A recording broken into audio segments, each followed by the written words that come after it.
آج کا تیسرا سوال، سجدے کی حالت میں دونوں پاؤں کو آپس میں ملانا اور ایڑیوں کو جوڑ لینا کسی صحیح حدیث سے ثابت ہے؟ جی ہاں بھائیو، سنن ابی داؤد میں انٹرنیشنل نمبر کے مطابق دو طریق ہیں، 730 اور 734 نمبر، اور ترمذی میں 304 نمبر اور مشکات میں 801 نمبر۔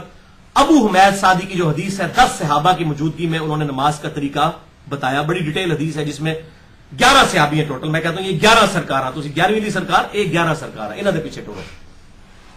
جنہوں نے پورا نماز کا طریقہ آپ صلی اللہ علیہ وسلم کی وفات کے 30 سال کے بعد بیان فرمایا، جو میں نے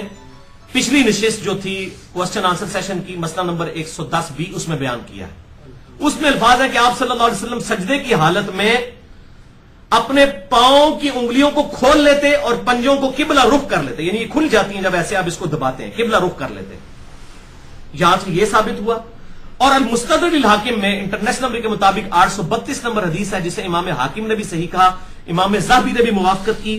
اور صحیح ابن خزیمہ میں بھی 654 نمبر حدیث یہ موجود ہے، سنن کبری البیہقی میں بھی ہے، صحیح ابن حبان میں بھی ہے، یہ ابن حبان لفظ نہیں ہے، حبان ہے،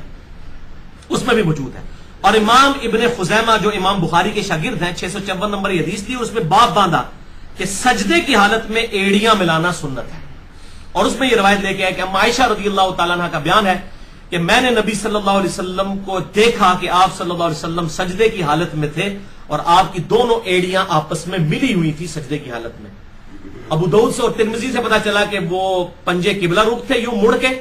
اور المستدرک للحاکم، سنن کبری البیہقی، صحیح ابن حبان اور صحیح ابن خزیمہ سے پتا چلا کہ ایڑیاں ملی ہوئی تھی، لہذا یہ سنت ہے۔ اور الحمدللہ میں کریڈٹ دوں گا اہل حدیث کو کہ وہ بڑے اہتمام کے ساتھ اس سنت پہ عمل کرتے ہیں، لیکن اکثر جو بابے قسم کے اہل حدیث ہیں وہ صرف ایڑیاں ملاتے ہیں، پاؤں ان کے اٹھے ہوئے ہوتے ہیں، وہ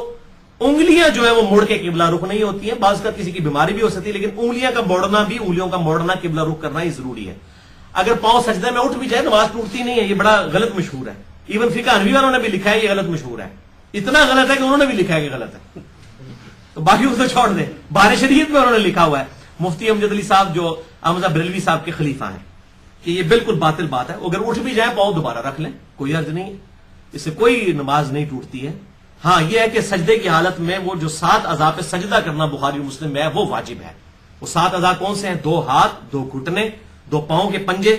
اور یہ جو ہے ماتھا اور ناک، یہ ایک عضو ہے، یہ دونوں لگنا ضروری ہے۔ بعض لوگ صرف ماتھے پہ سجدہ کرتے ہیں، اسی لیے ادھر ادھر مراد پیا ہوتا ہے، وہ غلط ہوتا ہے، ناک لگنا ضروری ہے، یہ بات یاد رکھیے گا۔ تو یہ مسئلہ بھی کلیئر ہوا۔